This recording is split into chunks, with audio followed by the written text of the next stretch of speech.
Welcome everyone. It's another episode of AKP Sports Talk. Sorry, we were just talking some Rockies Phillies baseball before we got on. You know who it is? That's Ari. This is Korea. Ari, how you doing? It's 4:20. But April 20th. Another 2 days have gone from the NBA playoffs. MLB going on. How you doing? Yeah, I'm doing good. Lots of fun sports action. We got the breaking news. That was the title of this episode of Deebo Samuel that we'll get into, later, as well as NFL draft talk we'll get into later. I think we'll start off with some NBA playoff talk from the last couple of days since we did our last episode on Monday.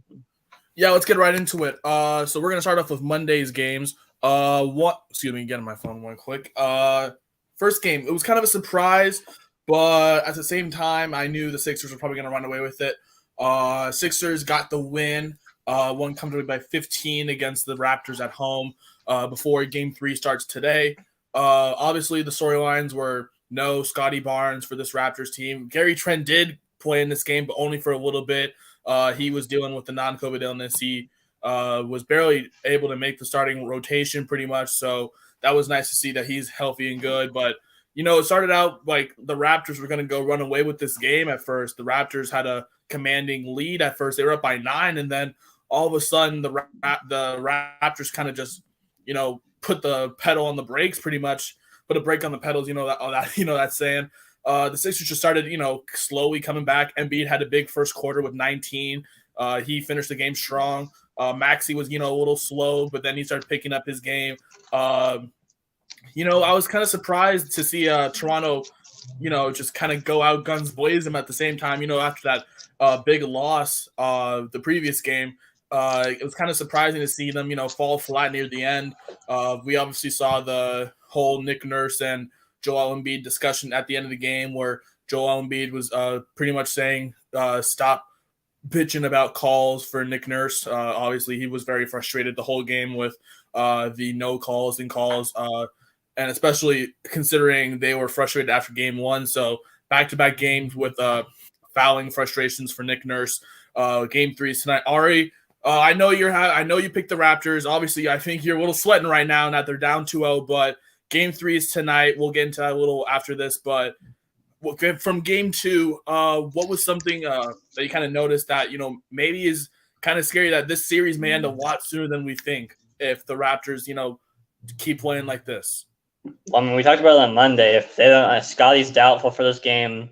Like, if I knew that Scotty was going to get hurt, I wouldn't have taken the Raptors. I mean, he was a huge, part of the rotation, even as a rookie. I mean, in the first game, in game 1, I talked about it on Monday. Like, he was the one player that looked most confident on the court.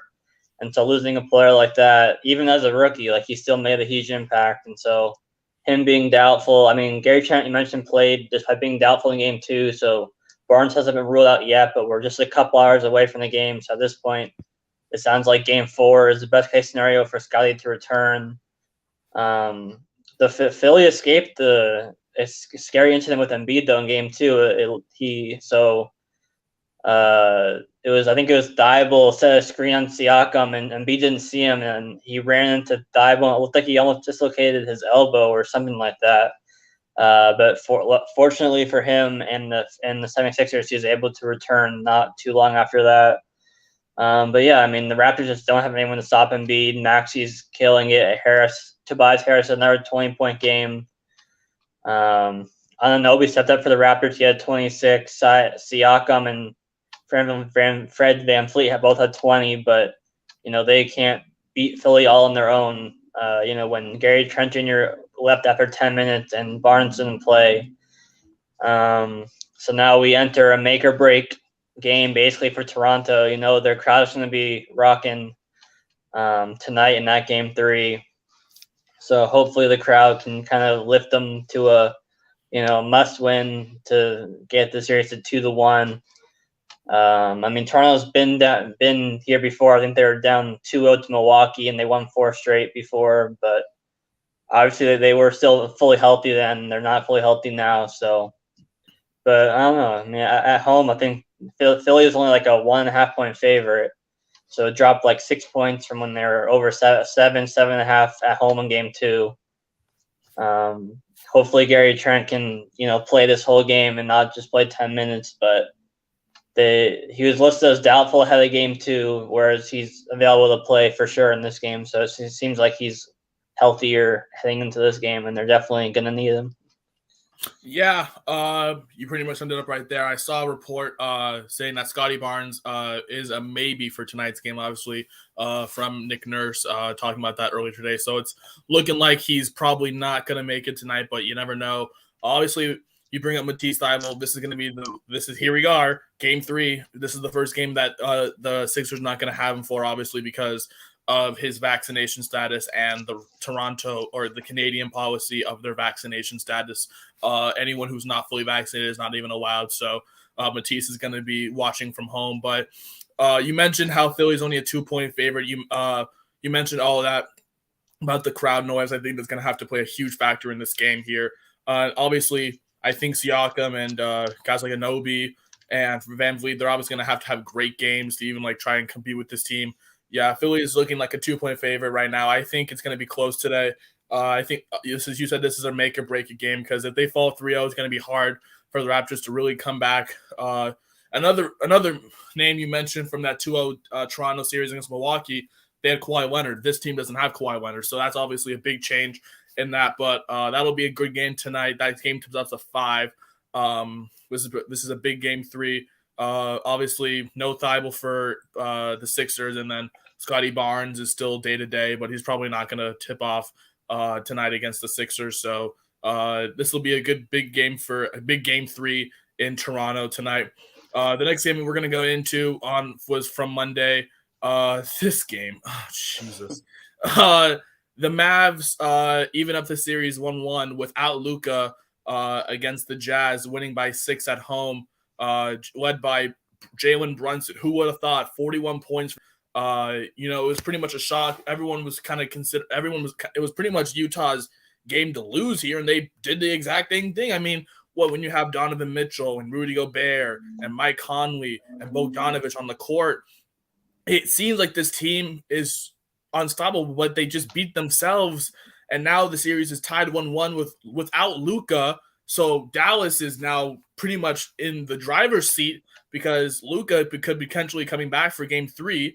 And now it's on the road. Now that you have a healthy Luka, don't forget, game 1 was even close. Like Utah only won by 6 without the first game. So now they're going to go to a home environment, game 3, which I believe is tomorrow against this team. And if I'm the Mavs, I'm smiling right now because you're 1-1 with a team where you don't even have your star player. And did you see that starting lineup on Monday? There were nobodies, as Flight would say. There were nobody. Look, I'm sorry, but Spencer Dinwiddie, Jalen Brunson, Finney Smith, Maxi Clip. Oh my Jesus! How did the Jazz lose it? It was ridiculous. So if I'm the Jazz, I'm disgusted right now. Ari, what are your thoughts on this? Yeah, I mean, I said on Monday that they were going to need one of Brunson or Dinwiddie to really have a huge game. I mean, we've seen them both have sparks of 30-plus point games, and they got that and more from Brunson in this game. And then they got 25 off the bench, 8 of 11 from 3 from Maxi Kleber. So, I mean, Mitchell, Bogdanovich, and Clarkson all had big games. They combined for, I believe, 80 of the 104 points. So that was big time. But Mitchell was super inefficient. He was 13 of 30 shooting the ball. So definitely would like to see more if you're Utah from him in terms of efficiency wise. But yeah, I mean, we were talking about how it's kind of because normally when you say steal a game, normally it's like the road team steal a game from but Dallas is at home. But without Luka, it was basically stealing a game, like you were kind of saying before. Now Luka has a chance to play in game 3 or at least game 4. So yeah, I mean, we'll see how healthy Luka is when he first comes back. I'm sure he'll ease into things a little bit, but it was definitely a huge win for Dallas despite being at home. Yeah, you mentioned it. It was kind of felt like this is a must-win for Dallas. Obviously, don't want to be down 2-0 with potentially Luka being out for Game 3 going to Utah. Just you mentioned on Monday, Brunson didn't really have to have a good game. It was obviously Brunson's 41-point performance. But in terms of this Utah team, you see the talent there, but I think Mitchell and Gobert just don't work together well. Mitchell doesn't even see him on pick and rolls. It just doesn't look like team basketball at all. And I think, now it's Game 3. It's a home game for the Jazz. If Luka's healthy, this series could potentially be ending in 6 games. But I was so tempted to just try to switch my pick last second after Game 1, seeing how the Jazz only won by 6. I'm like, they won by 6 without Luka. I'm like, okay, I'm switching. But too late now. But yeah, this is it. I mean, this is it for the Jazz. Obviously, there's been so many locker room issues that have been steaming since the beginning of COVID with Gobert and Mitchell, and I think this is just the boiling point. Now it's on the court, and they just literally don't look like they're playing team basketball on the court if they're the Jazz. And then for the Mavs, it's technically stealing. It's like stealing a game, but like it's a home game. You mentioned it. That was a big one for them. They could get Luka back tomorrow. Obviously, they can make this series just do a complete 180 in terms of who's the favorite. So we'll see how that goes tomorrow, and we'll see what Luka's status is for the game tomorrow. Obviously, he was pretty much super close to playing in their last game on Monday, but he's still nursing that calf strain. So we'll see how he potentially is playing tomorrow or by Game 4. And then finally, the game I want to talk about on Monday, the Warriors battling adversity. It was very close at half. The Warriors were pretty much, deadlocked with the Nuggets throughout the first, couple quarters. And in fact, the Nuggets were getting a bigger and bigger lead. I think it was near double digits. I think it was like 12 at one point. Yeah, I think they went up 9 before Golden State started going on their huge run. Yeah, with called the DEFCON lineup. I love it. PTSD. Hey, I'm sorry. You gotta love it or hate it. I've been seeing all these TikToks about how everyone's talking about, oh, I hate the Warriors. Now I'm like, you gotta hate us or love us. I told y'all I tried to warn the league about Jordan Poole. I tried to warn everybody. Jordan Poole is gonna be that guy. And yes, he is that guy. He is a great shooter. He has the ability to get to the lane like Steph Curry, with the range like Steph Curry, but also pull up from anywhere. His ability to shoot the ball like Clay. And then you also have Steph and Clay on that team. And if Andrew Wiggins is playing great basketball, then you have him. And then defensively, the Draymond Green-led defensive front is just like, we've seen the stats. They're plus 29. It's crazy. They they scored 70 points in 20 minutes against this. That's crazy to me. They scored 70 points against the Nuggets in 20 minutes. The Nuggets are frustrated. They don't know what to do. Jokic is getting fouled out, ejected in the fourth quarter. Draymond's loving it. I'm sorry. This is gonna be a clean sweep, honestly. If they don't win tomorrow, I definitely can see a clean sweep of this series, because look, we didn't know the health of Steph Curry, and now we do. And I knew this was a good problem. I thought Jokic, was going to be, a bigger problem. I think this Nuggets team is just missing Jamal Murray a lot right now, because he's the second leading scorer on that Denver team. I even saw Austin Rivers on TikTok talking about how Golden State is too good for us, and how this is how he was just hyping up Golden State as a Denver Nugget. So this series is going to go quick. Golden State right now looks like to be the favorite coming out of the West. Ari, after all the hype I've given, what are your thoughts from Monday's game? Yeah, we talked about how outside Jokic, I needed someone to step up, and Jokic had 26. The next best scorer had 12. So it's like you're not beating Golden State when your second leading scorer has 12. They had a few guys with 12 points, but Curry 34 points in 23 minutes off the bench, just like insane. I saw an interview with Clay where like he was talking about how he was looking to score 34, and then Curry's outplaying him in like limited minutes, and so that was funny. But yeah, it seems like Poole's turning into the new Clay from the old Warriors, scoring 30 a game. And so then when you get 25 from Clay, 30 plus from Curry, 25 to 30 plus from Poole, And then you got the defense of Draymond, Gary Payton, just all the just chemistry is at an all-time high. And I saw that their odds will come out of the West from like 2 years ago to today, like jumped up significantly. So that says something. And I mean, we both had them going all the way, and they're obviously it's only 2 games, it's only the first round, and we'll get into the Suns later, obviously. But the Warriors definitely look like the best team in the West as of today. Yeah, obviously there's a lot of doubt. I'm not gonna say a lot of doubt. There was just a little bit, obviously, when Clay was out for a little bit of the time, and then obviously Steph got injured, and the big three with Clay, Steph, and Draymond haven't played that much this season. But then we see the emergence of Jordan Poole taking himself from like a regular guy to a star in Golden State. A lot of people are claiming for him to like obviously be a late contender for most improved.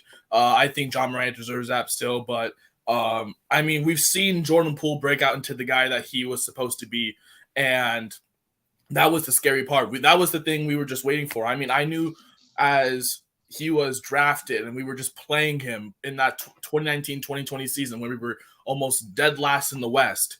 In fact, we were eliminated before COVID hit. That's how bad the Warriors were in 2019 to 2020. I knew from then, I was like, okay, we're just developing. Jordan Poole is going to become a developed role player. And then the second season after that, when Curry came back and on his MVP run, Jordan Poole was, starting to, get his shots up, make good plays. And then here's the breakout season that I called. So it was great to see that. This series is going to be interesting to see.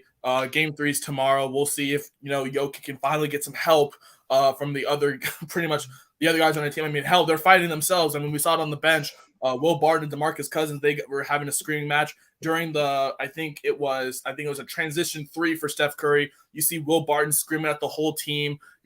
I've seen Austin Rivers give his frustrations. Obviously, Jokic got ejected because of his frustrations. So this Denver team just looks like they're frustrated. They don't know what to do when you have guys like Jordan Poole and Steph Curry and Klay Thompson each dropping over 25 to 30 points. So we'll see how the defensive adjustment goes for the Nuggets heading into Game 3 tomorrow. But now for yesterday's games, first off, we're going to go with the Heat and Hawks. The Hawks fell by 10. It was very close ending. Pretty good game throughout the whole game. I knew Trey was going to come back. Obviously, he had an 8-point performance in Game 1. But the story here was Jimmy Butler. Jimmy Butler, he took over in the second half. He dropped 45 points. Only 2 other guys for the Heat had dropped over 40 in a postseason game. And they're 2 great legends, LeBron James and Dwayne Wade, obviously. So it was great to see Jimmy Butler kind of have that shining game. He went 15 to 25 from the field. He could not miss. It was pretty much just the Jimmy Butler show. He scored and then the next leading scorer was Tyler Hero off the bench with 15, along with Max Strus with 14, Gabe Vincent with 11, and that was it for double-digit scores. And then for Atlanta, obviously Trae Young had 25-point performance, but he just could not hit a 3. He was 2 for 10 from 3. He almost had a triple-double, almost 7 assists, 6 boards. John Collins had a double-double, but other than that, also Bogdanovic had 29 off the bench, so he was even the leading scorer for that Atlanta Hawks team, but, couldn't do anything to stop Jimmy Butler. Ari, what were your thoughts now that 2 games in Miami have been gone? Now we head to Atlanta for Game 3. Do you think Atlanta will probably, have that home court advantage that they do so well against this good Miami defense, or what do you see happening after this Game 2? What are your thoughts about Game 2? Yeah, I mean, it was the Jimmy Butler show, to say the least, with 45 points. But, I mean, it was still close up until the last few minutes. Bogdanovic had some huge threes kind of late in the second half. They kind of keep Atlanta in the game. It was good to see Trae bounce back with a 25 and efficient performance after he was 1 for 12 in Game 1. We talked about, I think, 8 points. I mean, I think Atlanta will take 1 at home in front of their crowd, but I think we both had Heat in 5, I believe, from the start. If I'm not mistaken, and that's kind of what I'm sticking with. I think just the Heat defensively are just too good for Atlanta. I mean, Atlanta's used to dropping 120, 130, and then now 105 seems good for them in this series, and that's not going to be enough to beat the Heat. There's another game. Hero was decent, 15 points. There was another game where even Larry and Adebayo, I think they both had 9, I believe, both each. And so when the Heat are winning pretty handily, both games 1 and 2 with guys like that struggling to score, definitely says a lot because you know that they can both give you 20 plus any given night. But yeah, I mean, I think Jimmy Butler's shown that he can drop 30 plus any given night if he wants to, but he's typically more of a pass first for the most part kind of player. But in game 2, he just took over and was unstoppable in pretty much every avenue as a scorer. Yeah, it looked. You mentioned the Jimmy Butler show. He looked like he was unstoppable. You mentioned he went 15 to 25 in the field. And you mentioned Atlanta. They're used to scoring about 120, 130, but now the Heat are limiting down to barely over 100, and so that's like almost a victory for this Atlanta team. But it was a very close game. You mentioned Bojan Bogdanovic, keeping them in that game throughout the second half. But I think you said you had the Heat in 5. I have the Heat in 6. So maybe the Hawks can maybe get one at home or maybe get one on the road, something like that. But game 3 will be on Friday between these two. Definitely be a good game 3 in Atlanta. But the Hawks definitely need a lot more contributing and scoring if they want to, get a win against this good defense in the Miami Heat. The next game that we're going to talk about is the Minnesota and Memphis game. This was the bounce back game for the Grizzlies. They got punked in game 1 on Saturday last week, and they needed some kind of comeback or some way to, right the wrong and start playing good defense, and that's what they did. They forced so many 20 turnovers for this Minnesota team was a story. They just looked sloppy on offense, couldn't really do much, and the Grizzlies just used that to their advantage. I mean, you see how many points they scored. I mean, half of Memphis's points were in the paint with 60. That's amazing. They were just finding inside help. With Steven Matt, just with that inside presence. Jaren Jackson dropped 16. Morant led the team with 23. The bench was the big story for this Memphis team. You had Brandon Clark, who had 13. You had Xavier Tillman with 13. You had Zaire Williams with 13. You had Tyus Jones with 10. So very, very deep team in this Memphis Grizzlies team. Along with and Desmond Bane had 16. So that was pretty much the story. Just the full here. This is what we were talking about. The full depth of Memphis is really going to get to the Timberwolves, and they got their first win in this series to even it up 1-1.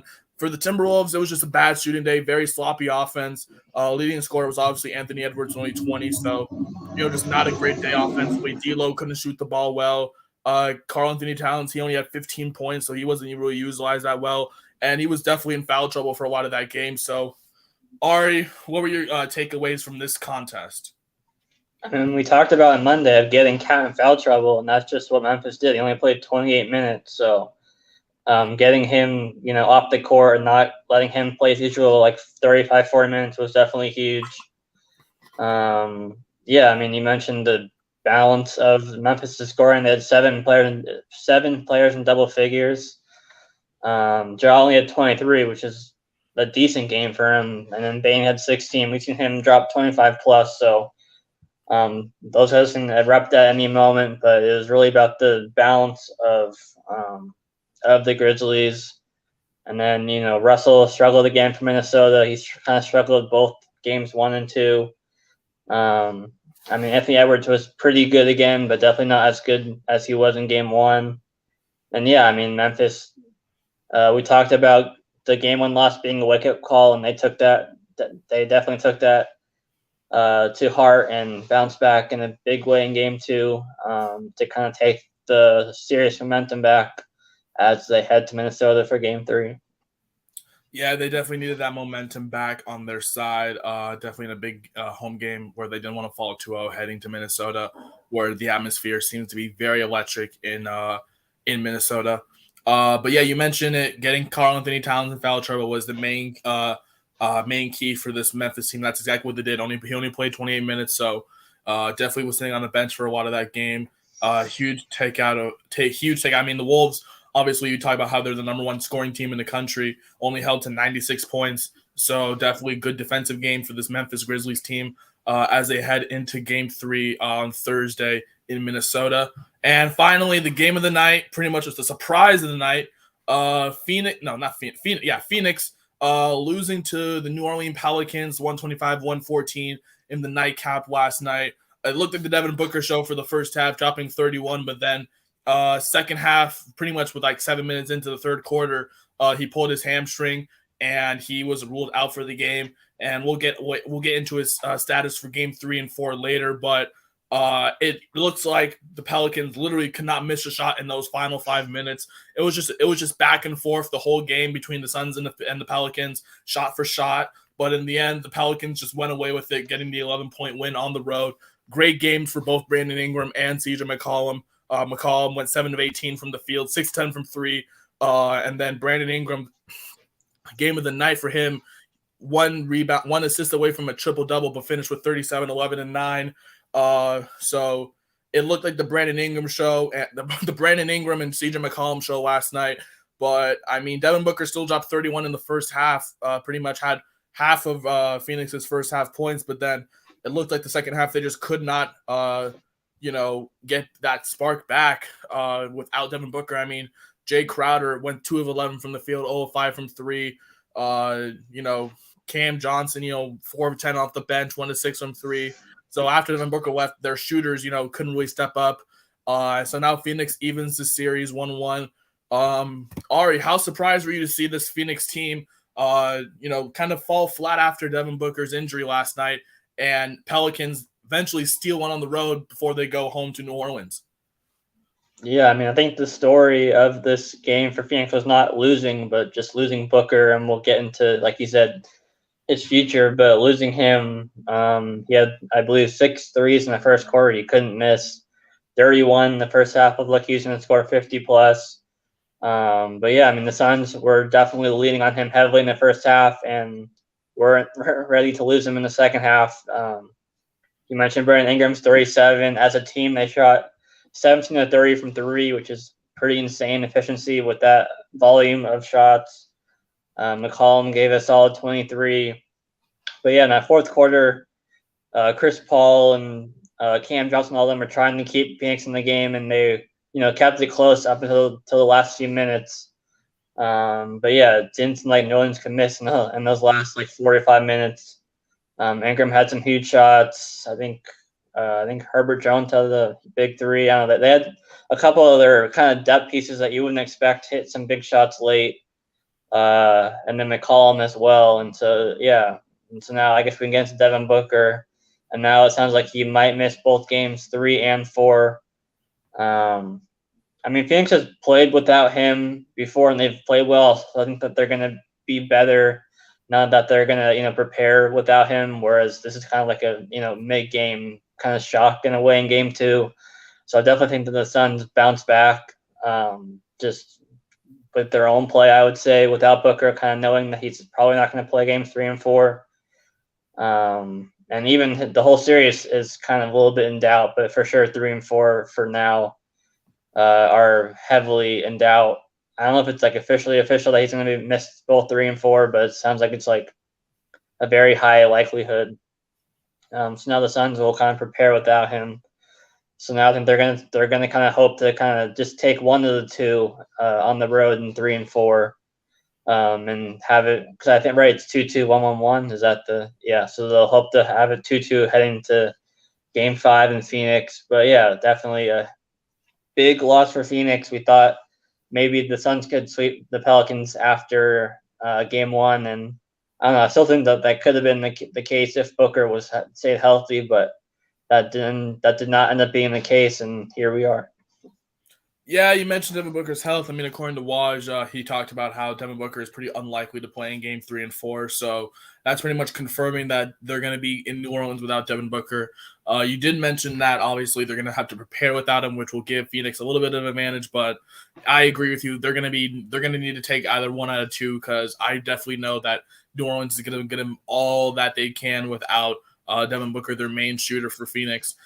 So definitely the Suns will have to adjust. But you mentioned during the season that they've adjusted well, but now that they have a 3-day break, because the game 3 is not until Friday in New Orleans, so definitely have a little time to adjust and prepare. for Game 3. But if Brandon Ingram and McCollum are shooting like that, it's definitely going to be hard for this Suns team to really compete in this series, let alone the conference, depending on how long Devin Booker's injury is, and seeing if they do get past this, the Pelicans, assuming that they probably will. Obviously, we'll see what happens, but if they do get past them, it's going to be interesting to see how they fare potentially in the Western semis against potentially either the Jazz or the Mavs. And then if they have to play, a healthy Warriors team that we've talked about is so dangerous right now. I don't know how Phoenix will be able to compete. So Devin Booker's injury will definitely be playing a long-term role if he's out for a consecutive long time, and if the Suns do get past the Pelicans in the first round. So Devin Booker, you mentioned the loss was big, but losing Devin Booker was a lot more huge for the Phoenix Suns team, losing their key contributor in the starting lineup. So we'll see how Phoenix adjusts on Friday in game 3. But quickly, just tonight, we have some quick games. Obviously, all Eastern Conference. We have Raptors, Sixers tonight, along with the Bulls and Bucks and Nets and Celtics. And then tomorrow we have the Warriors facing the Nuggets in Game 3 in Denver, along with the Grizzlies going to Minnesota, and then the Mavericks going to Utah. And we'll talk about all those games on Friday. But now we're going to get into some breaking NFL news, as we talked about in the intro. Out of this morning, we've seen a lot of frustration between Deebo Samuel and the San Francisco 49ers, but it's official that Deebo wants out. This is all stemming just because of money. Deebo wants more. The Niners aren't willing to give him more money. Apparently it's not. That's what I thought at first, but apparently he's more frustrated with the role that they were giving him as the running back / wide receiver, which confused me, because you would think it seemed like he's kind of embracing that kind of hybrid role, and so you'd think that if he didn't want to have that role, he would have said something it's hard to believe that Kyle Shanahan was forcing him into that role. And so I also I thought it was money at first as well, but apparently, is there some news that breaking news, Scott Service is not managing tonight's game. Mariners have a COVID outbreak, so that was just it. So it's just I thought it was bigger than that. Oh. No, it's just something you hate to see, but keep going about Deebo. But yeah, thoughts out to Scott Service, and hopefully he feels better. Mitch Haniger and Luis Torrens also are on the list, so hopefully it does not. It seems like we're starting to get. For a while, we'd had no, nothing in sports with COVID, but now Paul George in the playing game, the Mets have that outbreak, the Mariners now, so hopefully it doesn't spread too much, but I guess we'll have to wait and see. But hopefully Service feels better soon, as well as Mitch Haniger and Luis Torrens on the Mariners. But back to Deebo, I thought it was money at first as well, but apparently it's the way he's used, which again is which I was kind of confused about, because you would think that it seemed like he was embracing that type of hybrid role as both a receiver and a running back. You would think if he didn't like that role, he would have said something to Kyle Shanahan. But now I guess he wants to be used solely as a wide receiver, which makes sense because of how much of a toll on your body it takes to play both positions, so to speak. But now there's reports that the Niners have quote unquote zero intention of trading Deebo, and according to Josina Anderson, the Jet Tour, with Robert Sala over there, they've been in the mix for wide receiver all offseason. They were in the talks when Metcalf, AJ Brown, when all these receivers were kind of in trade rumors. The Jets were kind of at the front of all those rumors, but apparently which makes sense, that it's going to take the King's ransom for the Niners to trade Deebo. And so you'd think that's going to be they don't have a first round pick this year. So obviously a first round pick this year, and then maybe 1 to 2 other first round picks, a few other, later picks, and then maybe 1 or 2 players. So it'll be interesting to see, because obviously the team that trades for him also has to extend him so they're going to have to pay him as well as trade a lot for him. So the Jets, the Cowboys were kind of rumored to be on him. The Chiefs, after trading Tyreek Hill. Is there a team or two that you're kind of looking at as a potential kind of trade destination if he is traded? Yeah, I've seen the Colts as well. Definitely, Matt Ryan, could use a elite wide receiver to pair with Michael Pittman. in Indy. But we've already mentioned pretty much all the other teams. I was going to talk about the Jets. With Robert Saleh connection with Deebo, and then potentially the Chiefs, obviously getting rid of Tyreek Hill's contract and situation. Now they have an opening for a top wide receiver to pair with Juju and Travis Kelce. So yeah, you mentioned those destinations. I pretty much say the same thing as well. But you mentioned it's interesting how he's frustrated with his role. Obviously, he wanted to get paid. It was kind of seeming like when a big wide receiver got paid, like Devontae Adams or Tyreek Hill, Deebo was kind of like just doing that cryptic stuff on Twitter that he likes to do, but it wasn't because of his money. It was obviously because of his role. Now that we know, which is confusing, but I guess there's more frustration with the offensive scheme instead of the organization. So, you mentioned how the Niners, aren't willing to trade him. So definitely it'll probably be like a holdout situation until Deebo, maybe gets a trade offer from a team that is willing to give the Kings ransom to the Niners. Obviously, as Seahawks fans, I am 100% pleased that he's hopefully leaving this division. He is a menace on the field. We've seen him play great games, obviously, throughout his playoff run with the Niners last year and then throughout the regular season. Obviously, the bigger question is, can Deebo play a full season? That's pretty much one of the bigger reasons as to why a lot of people are speculating that he's not getting the money just because of his injuries throughout his first few seasons in the NFL. But now he wants his money because he knows he's that guy. But now he wants to be in a prime receiver role instead of being that running back wide receiver role that he was with the Niners. So it'll be interesting to see how Deebo is being used on this team. And so now if you're the Niners, you're in a position where, okay, who are you going to be wide receivers? You have to rely on Ayuk again, who was going to be that breakout wide receiver for that Niners team until Deebo Samuel kind of took over. But now Deebo wants out. So the Niners, obviously, they've always relied on George Kittle.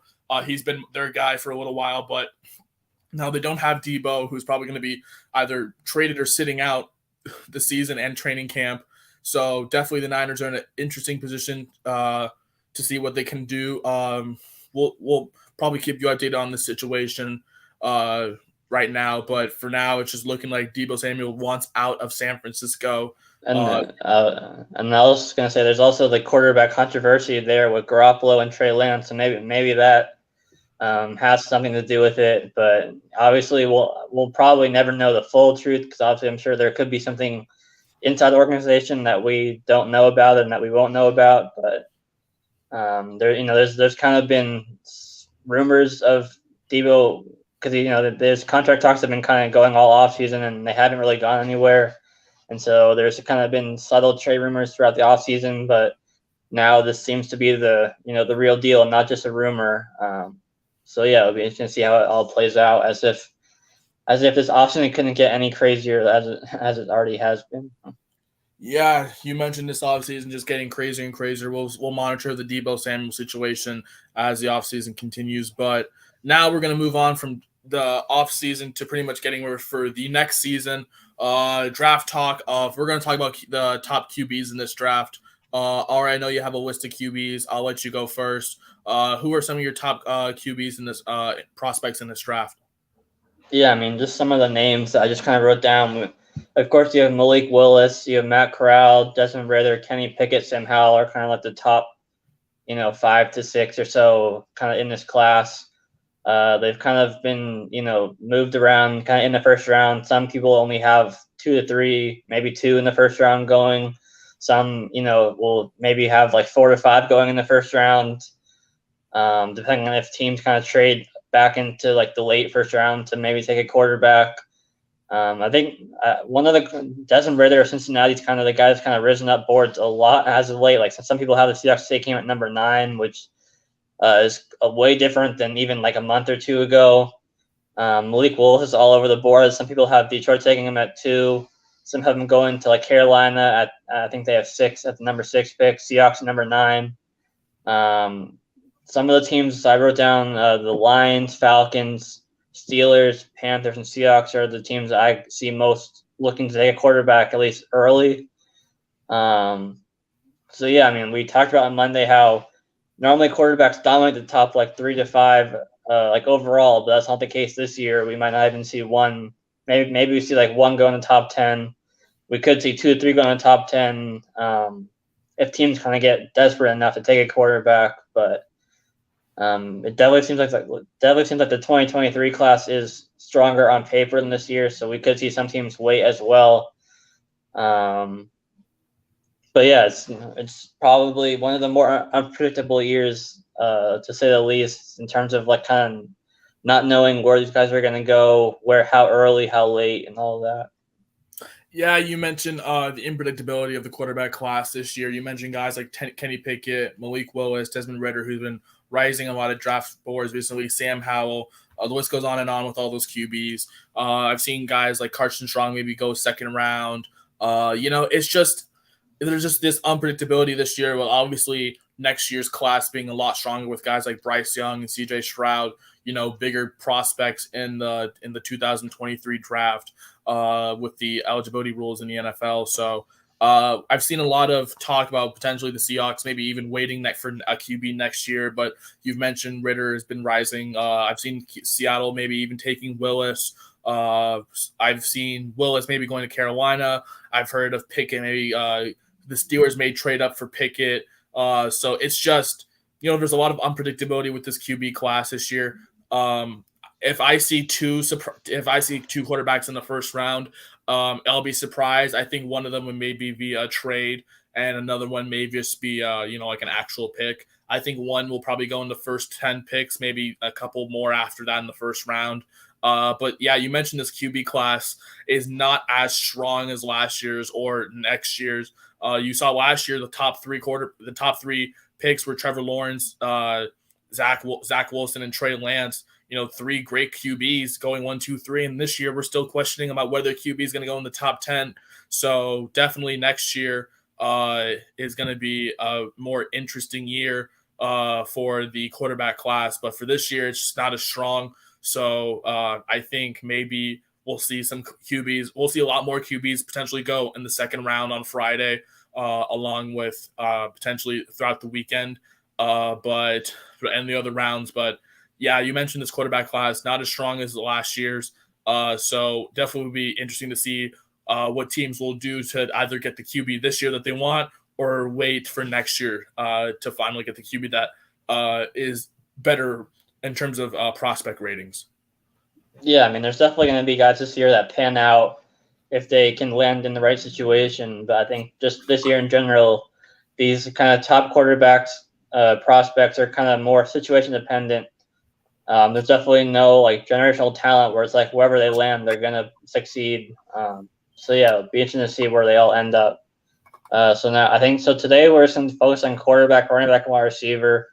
So now we'll go into running backs. Breece Hall and Kenneth Walker are kind of at the top of this class, running backs. And then you got James Cook, Dalvin Cook's brother, who's kind of been rising up a little bit.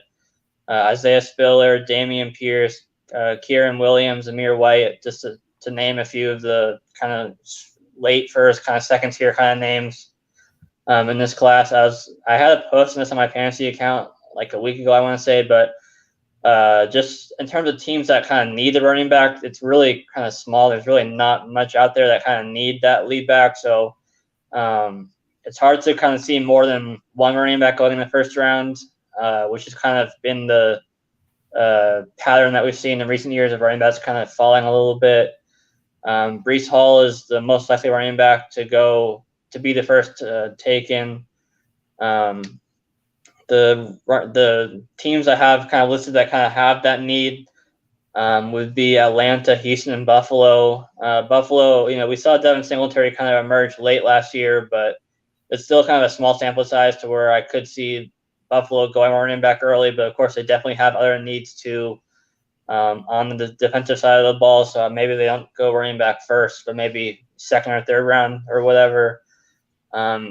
Houston, I believe they signed Marlon Mack. They had a few kind of names on that depth chart in the backfield, but definitely guys that could be passed by a top rookie if Houston wanted to go that route. And Atlanta, you have Cordell Patterson, who they brought back, but they could move him more to receiver and then draft a running back to kind of take over that lead role, given how thin they are at wide receiver.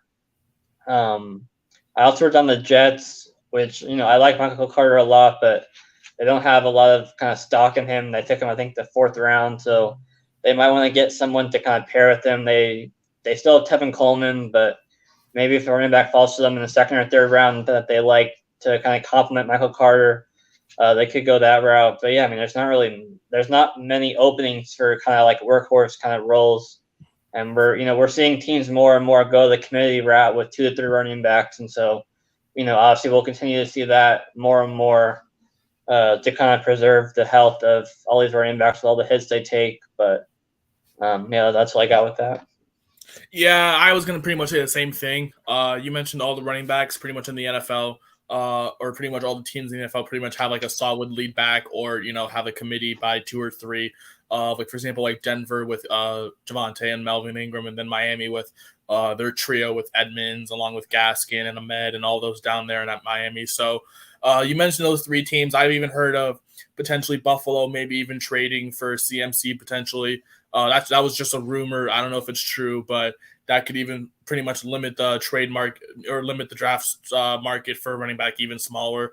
But you mentioned those 3 teams. I think all 3 of those teams are pretty much kind of looking for their lead back. You mentioned, you mentioned Buffalo.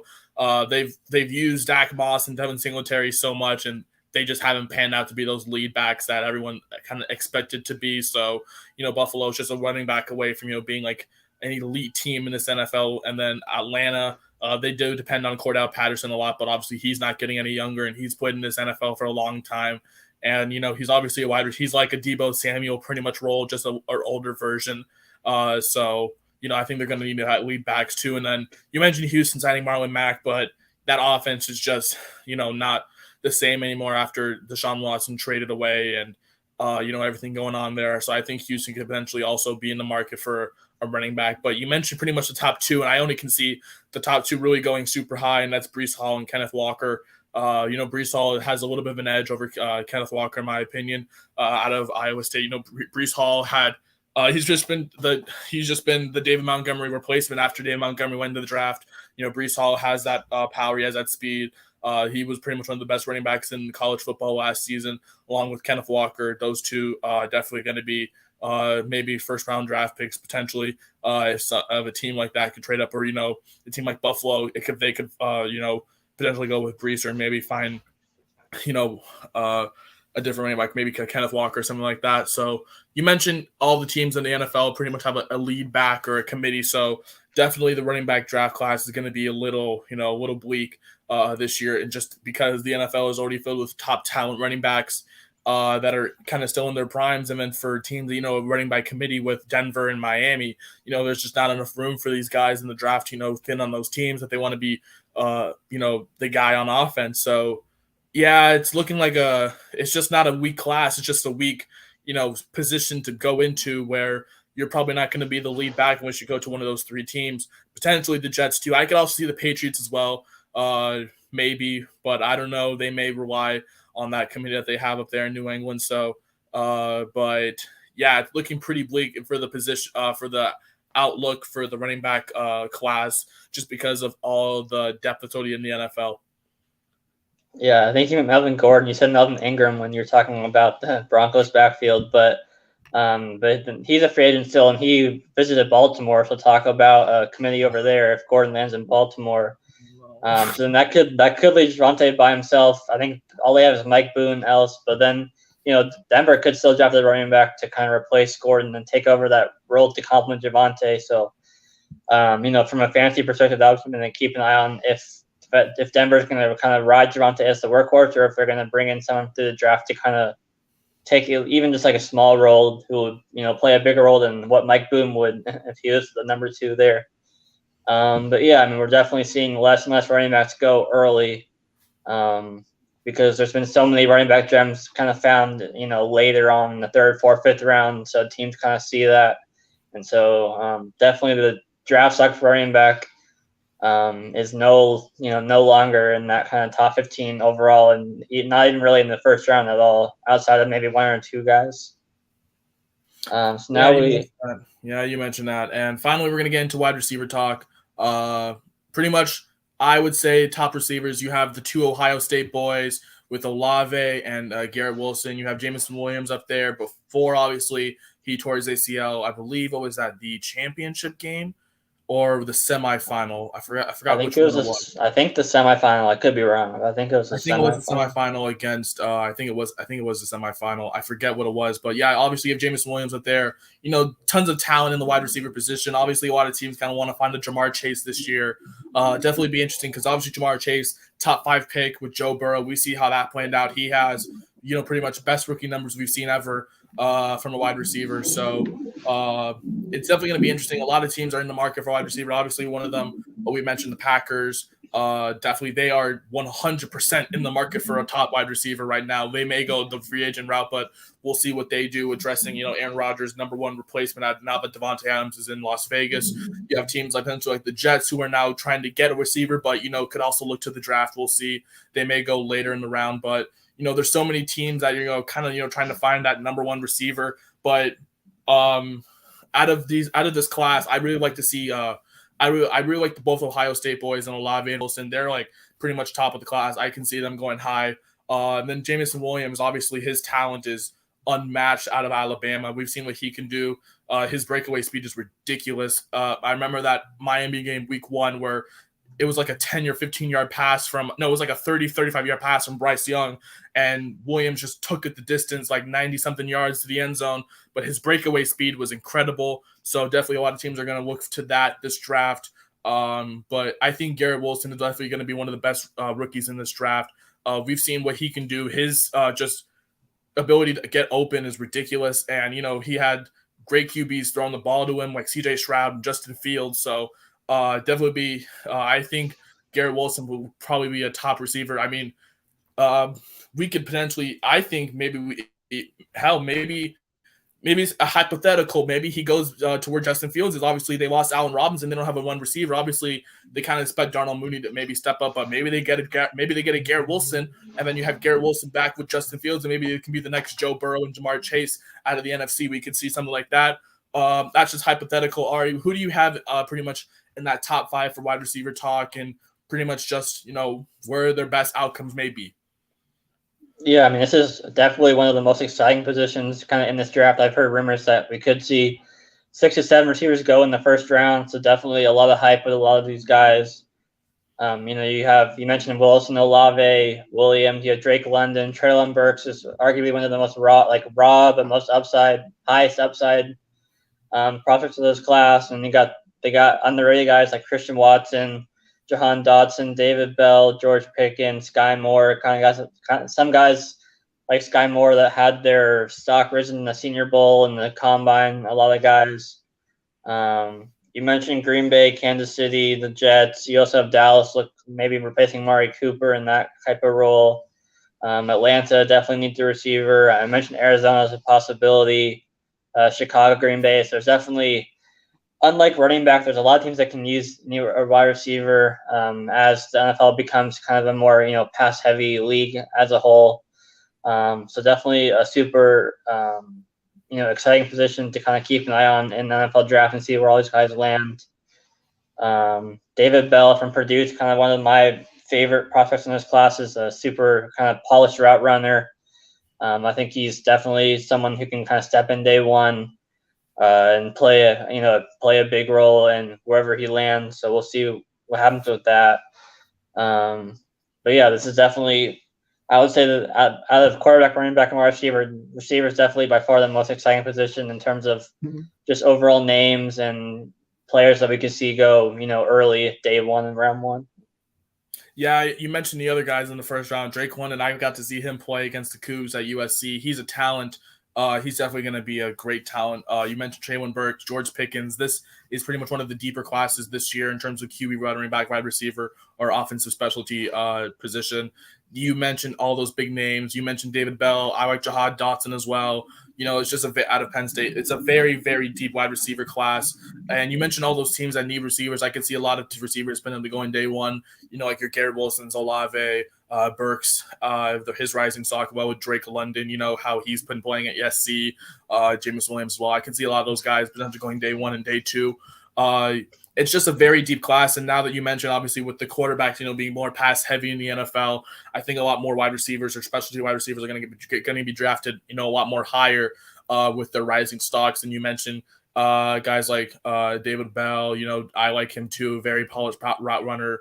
So this is going to be I expect a lot more receivers being taken in the first couple rounds in terms of the offensive specialty positions, just because, the quarterbacks, not as good compared to next year's class. I mean, the running backs, obviously, is just a tough position with pretty much all the talent being found in like later rounds in past drafts. And, the lead backs for each team are pretty much set in stone except for 3 teams. So, but the wide receiver class will definitely be one of the more intriguing positions to look forward to in this draft, which will be starting a week from tomorrow. I'm definitely excited to see what each team does in the first round. But Ari, do you have anything else to talk about? No, yeah. Friday we'll kind of get more into the NFL draft talk, and then we'll talk about the playoff games, and then maybe some MLB. So yeah, it should be good. All right, well, that's going to be it for another episode of AKP Sports Talk. That's Ari. This is Korea. We will see you guys on episode, whatever this is, on Friday. Peace out. We'll see you guys on Friday.